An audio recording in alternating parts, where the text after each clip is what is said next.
All right, we might win the World Series. I'm just saying we might win the World Series. I think they should call it now. For us not to embarrass anybody. I think it's time for them to call this as we're going to win the World Series, and it's pretty much GG. Now, this game, for the most part, I will say, was actually very ugh. It didn't start getting going until the actual 10th inning, which, ironically enough, is kind of just how baseball works sometimes.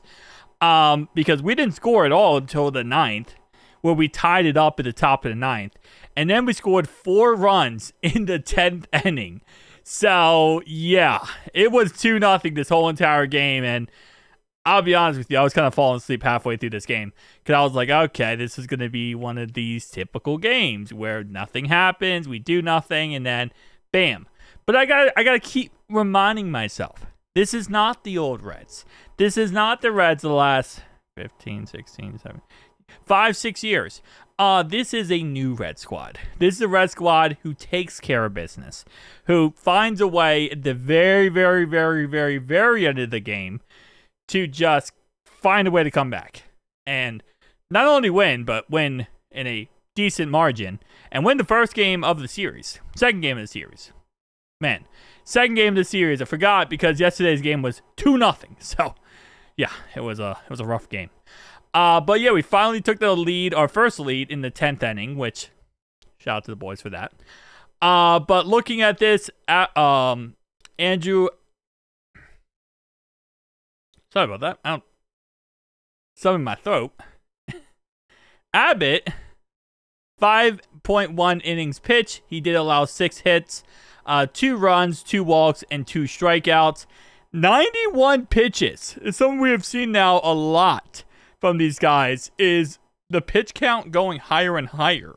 Now, of course, they also did have 95 pitches for their guy, but their guy did go ahead and pitch 8.1 innings. So Abbott only 5.1, but with that pitch count, I'm not really too upset about it. Pierce Johnson did come in. He did get a K. We had James Franco come in. He had 2 Ks. Awesome.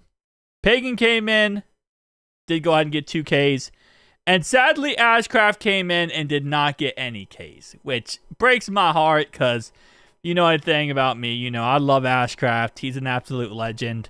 And he was leading the MLB in, leading the MLB in Ks. So I was pretty happy about the strikeout thing there. But hey, it is what it is at the end of the day. I mean, listen.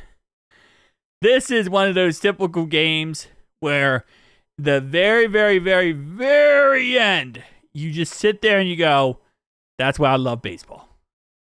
And I think this is a perfect example of why we all love baseball.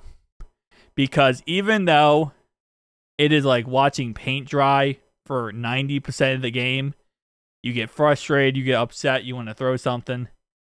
In the end, it's a beautiful game. And yeah, I'm saying that could be won. Okay? If we lost this game, would I have said that? Maybe, maybe not. We had a first error of the game, of the season, actually. First error of the season. So, yeah, maybe in the end I wouldn't have said that. But for right now, pretty happy. TJ Friedl had 1 run in this game. 0-4 at bat. It is what it is. Matt McClain, I think the best way to put up his one is to is to show this play right here. This is the best way to put this. Top of the 10th inning, 3-2 game. And my man hit it. Not a homer. He did not hit a homer. He did hit it off the back wall here. But, of course, does send a runner home, which is exactly what you want in that situation, Dave Myers. So, shout out to Matt McClain for that. Ellie does score in this game because Ellie is Ellie, and, let's be honest, Ellie is going to be Ellie all times. But pretty much it ends up being a strike. Actually, not a strike. It ends up being the ball gets away from the catcher. Obviously, Ellie is too fast for them, and he ends up scoring, which is awesome. We also have this play right here by Low Down It's low. Low got this play. I like the low down. Hit it straight in the middle, which obviously allowed us to take the 3-2 lead. And yeah, listen, it was a very interesting 10th inning. After all the crap we went through this whole entire game, it was just like a nice relief at the end that we took care of business and got the job done.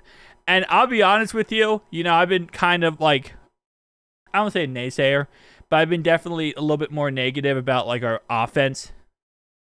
Today, our offense was really bad the whole game. We came back at the end. But I think that might be our identity. We might be that team that never dies.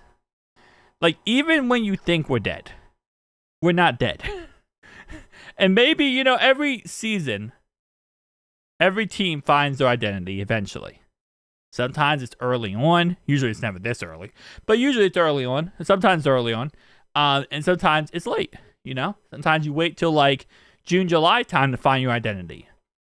Our identity is we can beat anyone in the league, but we have to play possum for 90% of the game. And, that might just be it. Either we score very early in the game and we do nothing the rest of the game, or we score very late in the game and that's how we win it. So I think the more of the story is the 2026 Reds is just playing possum and watching it work. And I was going to say hoping it works, but it has worked so far. So until it doesn't, I will say I think that it's been a very effective strategy. Play possum until it doesn't work. And we're 8-3. So like there is no whatever. I mean, we are getting the job done.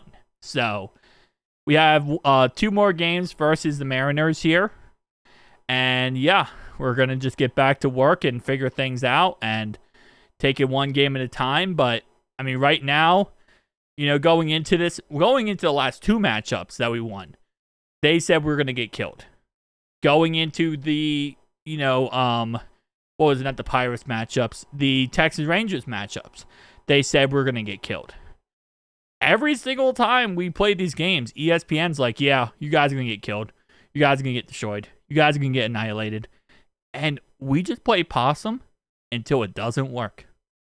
So, you could hate the strategy, but you know what they say? Hate the game, don't hate the player. We're playing dead until we don't play dead no more. And when we come alive, you're not ready for it. You're not ready for the fangs to drop.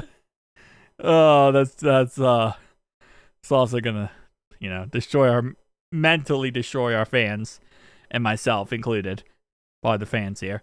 So yeah, that's the only issue I will say. But yeah, so anyway, guys, tell me down below your thoughts and opinions. Also, our injury report here: Alex Young supposed to come back today. He's out status. Josh is 7 days IL list, supposed to come back tomorrow.